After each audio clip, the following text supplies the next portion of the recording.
So I guess if I were to summarize these 4 chapters in 1 or 2 sentences, that would be the Romeros developed and flourished as musicians and guitarists in spite of so many economic and social obstacles.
So that was a little bit of malaguena.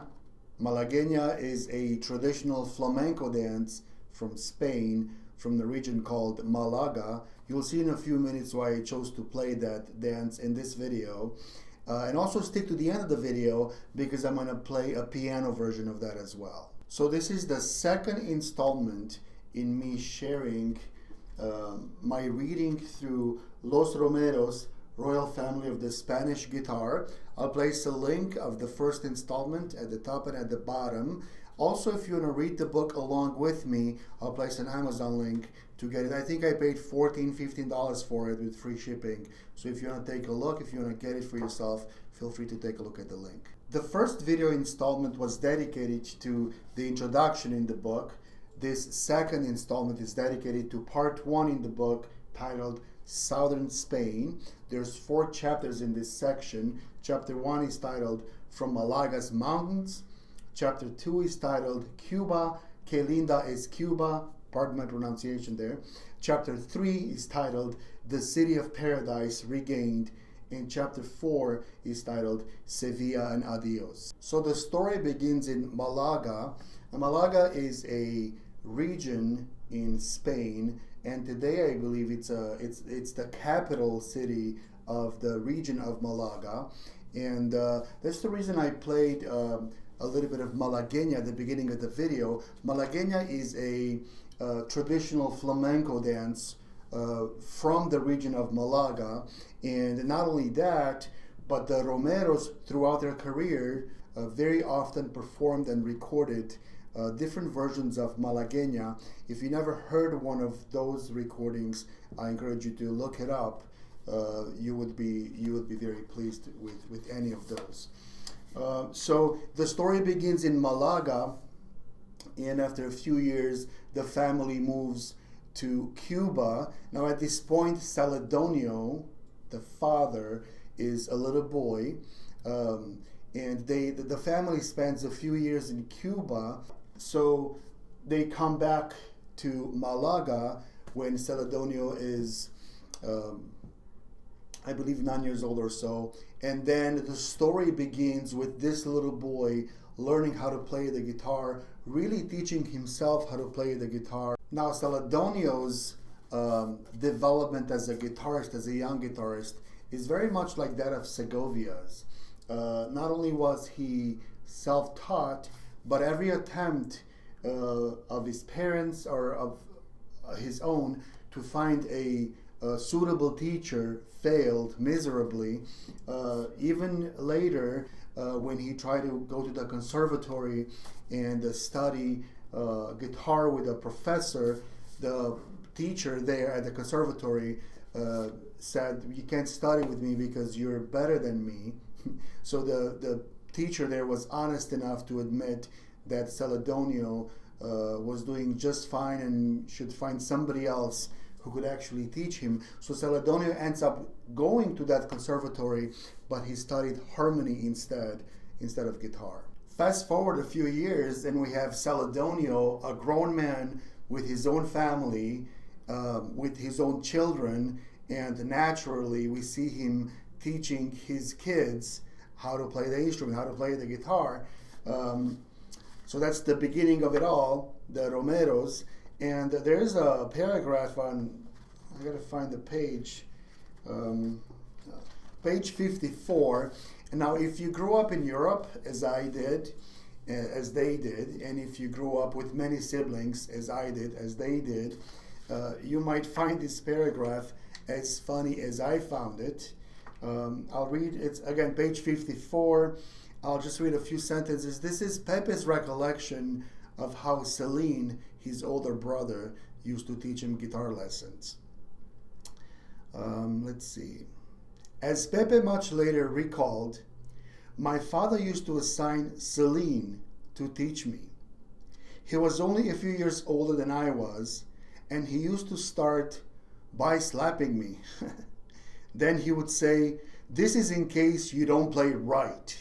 Angel would hide under the bed, terrified of being implicated in the dispute. So that's one glimpse in how the Romeros, I guess, learn how to play the instrument. This brought memories of my own childhood with some of my siblings as we fought over who would use the guitar to practice, and it wasn't always a pretty sight, and parents did get involved sometimes. So that was a pretty funny section for me to read. Part 1 of the book is 70 pages long. There's quite a bit of information in there.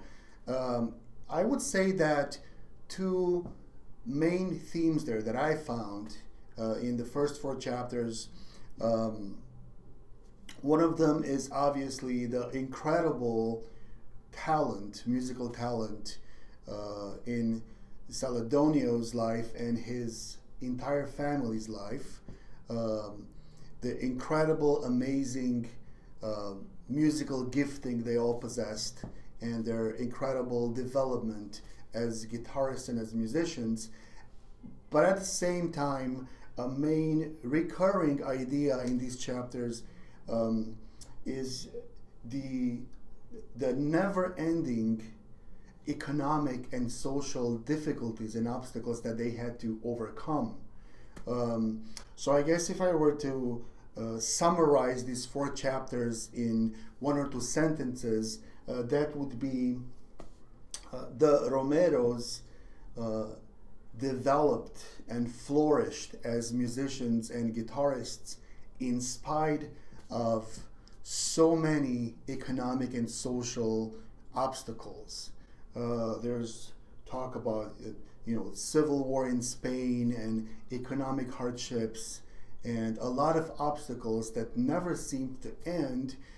So for that reason, at the end of this section, the Romeros decide to leave Spain, to move to the United States, because Celedonio wanted to do what Segovia was doing, which was to bring the guitar and the music of Spain everywhere in the world, to the world stage. And he felt that remaining and staying in Spain, that was going to be too difficult for him and for his family, for his growing boys.